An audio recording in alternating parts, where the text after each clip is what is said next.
জয় মা কল্যাণেশ্বরীর জয়। সকলে মাকে দর্শন করো। দেখো মা স্বয়ং এখানে বসে আছে। দেখো মায়ের পাশে ত্রিশূল রয়েছে কত বড়। এই যে বাবা তারকনাথ এখানে এখানে রয়েছে আমার গুরুদেব ভাবা পাগলা, আর রয়েছে মা তারা। তো সব দেবদেবীদের তোমাদের দর্শন করে দিই। ওখানে মা বগলামুখী আছে, মা গঙ্গা আছে, জগন্নাথ বলরাম সুভদ্রা আছে, এখানে মা মনসা আছে, মা লক্ষ্মী, লক্ষ্মী বাবা, রাধা গোবিন্দ সকলে আছে। সবাইকে তোমরা দর্শন করো। তো তোমাদেরকে তো আমি বলেছি যে মা যেই শাড়িটাই অমাবস্যায় পড়ুক না কেন, আমি যদি মাকে জিজ্ঞেস করি সেই অমাবস্যার 2-3 দিন আগে যে মা রে তুই কি শাড়ি পরতে চাস এই অমাবস্যায়, তোর তো বাক্স ভরা অনেক শাড়ি রয়েছে, বল না তুই কোনটা পরবি। যদি আমি জিজ্ঞেস করি বা মনে মনেও ভাবি যে মাকে আমি জিজ্ঞেস করব মা কোন শাড়ি পরবে, সেই দিন রাত্রে স্বপ্নে মা আমাকে দেখিয়ে দেবে মা কোন শাড়ি পরে রয়েছে, কিংবা আমি পরাচ্ছি কোন শাড়িটা সেইটা মা দেখিয়ে দেয়। এই যে এই শাড়িটা দেখতেও সুতির শাড়ি, এই শাড়িটা আমার মামি দিয়েছিল মাকে। তো মা আমাকে এই শাড়িটাই দেখালো যে মা পরে আছে। মায়ের হয়তো স্বাদ হয়েছিল পরার, কিন্তু আমি ভেবেছিলাম এই শাড়িটাকে সামনে কুচি দিয়ে মার সামনে আঁচল দিয়ে শাড়িটা আমি পরাবো, কিন্তু অনেক চেষ্টা করেছিলাম। তার মধ্যে আর একটা ঘটনা তোমাদের সাথে বলি, তোমাদেরকে তো আমি সব কথাই বলি, তো এটাও বলি। তো অমাবস্যার আগের দিনকে, মানে আমি যেদিনকে পুজো দেবো রটন্তী কালী পুজো, তার আগের দিনকে আমার মায়ের খুব শরীর খারাপ, মার প্রেশার বেড়ে আমার মাথা ঘুরে পড়ে যায়। এর জন্য আমার মা শরীর খারাপের জন্য আমি খুবই চিন্তায় ছিলাম। তো সেদিনকে আমি মায়ের শাড়িটা পাল্টাতে পারিনি, কারণ আমি পুজোর আগের দিনকে, মানে অমাবস্যার পুজো যেদিনকে আমি করি তার আগের দিনকে আমি মায়ের শাড়িটা পাল্টাই। কিন্তু এবার আমি আগের দিন শাড়িটা পাল্টাতে পারিনি, তাই আমি পরের দিন শাড়িটা পরিয়েছি। পরের দিন সকালবেলায় খুব তাড়াহুড়ো করে পরিয়েছি। তোমরা দেখো, তোমাদেরকে তো বলেছি, শাড়ির গল্পটাও বলেছি, তো কিভাবে মা এইভাবে শাড়িটা পরে নিল। তো তোমাদেরকে তো আমি বলেছিলামই যে মা সিদ্ধ অন্ন চেয়েছিল খেতে। তো অমাবস্যার আগে আমি যে স্বপ্নটা দেখি, যে স্বপ্নে আমি দেখতে পাই মাকে কোন ভোগ দিচ্ছি, তো সেই ভোগটা আমি দিই। কোনোদিন মা মুখ ফুটে বলেও স্বপ্নে দেখি, তো যেরমই দেখাক না কেন আমি যেই ভোগটা দেখি সেইটাই আমি মাকে করে দিই। তো এইভাবে যতদিন পারবো সেইভাবেই করে দেবো, যখন পারবো না মা ঠিক করিয়ে নেবে কাউকে না কাউকে দিয়ে। তো মায়ের তো অনেক দিনের পুজো এটা, এখন আমি করছি, পরবর্তীতে মা নিশ্চয়ই কাউকে জোগাড় করে নেবে আমার পরে, ঠিক মায়ের সেবা সে করবে। তো এইটাই মায়ের বড় মহিমা, যে মা একটা করে ভক্ত বাড়িতে তৈরি করে নিক, যেই বাড়িতে মা প্রতিষ্ঠিত আছে তাহলে মায়ের পুজোর কোনো কষ্ট হবে না। আমার মতো ভক্তি যেন মা সবার মধ্যে দেয়। আমি জানি না আমার মধ্যে মা কতটা ভক্তি দিয়েছে, কিন্তু যেটুকুই দিক আমি বলতে পারি মায়ের প্রতি ভক্তি ভালোবাসা আমি কম করি না। আমার যেটুকু আছে সেটুকুই আমি মাকে দিয়ে সাজানোর চেষ্টা করি এবং ভক্তি ভালোবাসা দিই, এবং মায়ের নিয়ে আমি থাকতে চাই। এবার মা যতদিন রাখাবে ততদিন থাকবো, এও হয়তো মায়ের ইচ্ছা। মা না চেলে তো কোনো কিছুই সম্ভব না। মা আমাকে নিজের কাছে রেখেছে, তাই আমি রয়েছি। যতদিন ডাকবো ততদিন মার কোলে আমি থাকবো। কিন্তু মায়ের কাছে একটাই কথা বলি, মা যেটুকু ভক্তি তোমার প্রতি আছে সেই ভক্তিটুকু তুমি কেড়ে নিও না। এই ভক্তিটুকু যেন সারা জন্ম আমার থাকে, আর এই জন্ম না, যতবার জন্ম নেব পৃথিবীতে এলে যেন তোমার সেবায় আমি করে যেতে পারি, এই কামনা আমি মায়ের কাছে করি।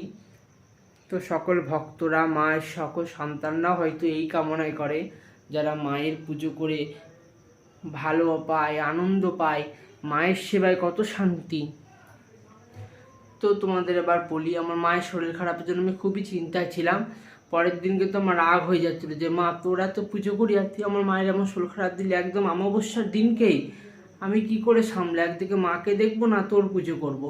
তোকে আমি আর সিদ্ধ অন্ন দেবো, তুই নিজে চেলি সিদ্ধ অন্ন, সেই সিদ্ধ অন্নকে আমি দিতে পারবো না। আবার আমি এও ভাবছিলাম যে মাকে তো কোনোদিন আমি সিদ্ধ অন্ন দিইনি, ওর জন্য কি মা এমন করলো, আমি কি স্বপ্ন দেখলাম, সেটা কি ভুল দেখলাম যে সিদ্ধ অন্ন দিতে পারবো না আমি মাকে। তখন আমি ভাবলাম তাহলে মাকে আমি পায়েস করেই দিই, আর সিদ্ধ অন্ন আমি দেবো না, পায়েস করে আমি কোনো রকম পুজো আমি করি, মাকে শাড়িটাও আমি আর পরাবো না, যে শাড়ি পরে রয়েছে ওই শাড়ি পরেই করাবো। এইভাবে আমি পুজোরটা গুছাই, এইভাবে আমি পুজোর গোছগাছ করি। তো তখন আমি মাকেই স্মরণ নিচ্ছিলাম, সকালবেলা মায়ের মন্দিরকে পরিষ্কার করেছিলাম, তো মায়ের আবার মাথা ঘুরছিল আমার মায়ের। তো তখনও মাকে ডাকি, তো মায়ের কৃপে আমার মা একটুখানি সুস্থ হয়। তারপরে আমার দিদা আসে, তো দিদা এসে মাকে পায়েস করে দেয় এবং সিদ্ধান্নটা মা করে দেয়, মাকে করে দেয়, আমার দিদাই করে দিল। আর আমি এদিকে গোছালাম। তারপরে আমি স্নান করে তাড়াতাড়ি করে শাড়িটা বের করে আমি ওই যে কুচি দিয়ে পরাতে যাচ্ছিলাম, কিন্তু আমি কিছুতেই পারলাম না। মা কল্যাণেশ্বরী এইভাবেই শাড়িটা পরলো। তো দেখো আমি ভালো করে পরাতেই পারিনি, আমার মায়ের টেনশনে আমার হাত পাত কাঁপছিল। কিন্তু দেখো মা কিছুতে, আমি নিজে কুচি দিয়ে শাড়ি পরে এতদিন ধরে আমি পরাচ্ছি, কিন্তু আমি কিছুতে পারলাম না। আমি দিদাকে দিয়ে কুচি করিয়ে নিলাম, সেই কুচির শাড়ি আমি পরাচ্ছি, তাও খুলে যাচ্ছে, কিছুতে পারছি না, আমার মাথায় ভুলে যাচ্ছে, একবার এই সাইড দিয়ে ওই সাইড দিয়ে কিছুতে পারছি না। তখন তাড়াতাড়ি করে এইভাবে যে কীভাবে পরে নিল মা, সে আমি নিজেও বলতে পারবো না, আমার যেন সেই টাইমটা কিছু মনেই নেই। তো মা এরকম অনেক লীলা করে, তোমরা দেখো বুঝতে পারবে, মাকে দেখলেই বুঝতে পারবে। মা মাঝে মাঝে চোখের পাতা ফেলে, সেটাও আমি বুঝতে পারি। আমি বলি কাউকে, আবার অনেক সময় বলি না। অনেক স্বপ্ন আমি মায়ের দেখি, কিছু আমি বলি না, কিছু কিছু বলি, কিছু কিছু বলি না। মায়ের অনেক লীলা এখানে আছে, আমি তা সন্ধ্যায় পুজো করতে বসলে অনেক কিছু আমি বুঝতে পারি। তো দেখো তোমরা, মা কল্যাণেশ্বরী সত্যি। আমার মায়েরই মূর্তি দেখলে অনেকেই বলে যে তোমার মা কি পাথরের না সিমেন্টের, এত সুন্দর রূপ।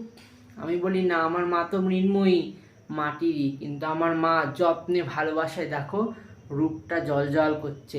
পুরো তাকিয়ে শোনে, যা বলি না বলি, যেইটাই চাই সেই চাটা ঠিক পূর্ণ করে আমার মা। কিন্তু মা মাঝে মাঝে পরীক্ষাও নেয়, ভক্তকে একটু পরীক্ষাও নেয়। আমার অনেক পরীক্ষা নিয়েছে এই মা, এখনও নিয়ে যাচ্ছে, দেখি পরবর্তীতে মা কি করে। তো সকলে মন প্রাণ ভরে মাকে ডাকো, মায়ের কৃপায় তোমাদের সব দুঃখ দূর হয়ে যাবে। তো একবার বলো জয় মা কল্যাণেশ্বরীর জয়। তো আমি মার কাছে জড়িয়ে তোমাদের দেখাচ্ছি, আমি যখন মাকে জড়াবো দেখবা মা, দেখবা মুখটা কেমন করে থাকবে, দেখবা হাসি ভরা। মানে মার কাছে কেউ গেলে, ভক্তকে সন্তানকে কাছে পেলে মায়েরও কত আনন্দ তোমরা দেখো।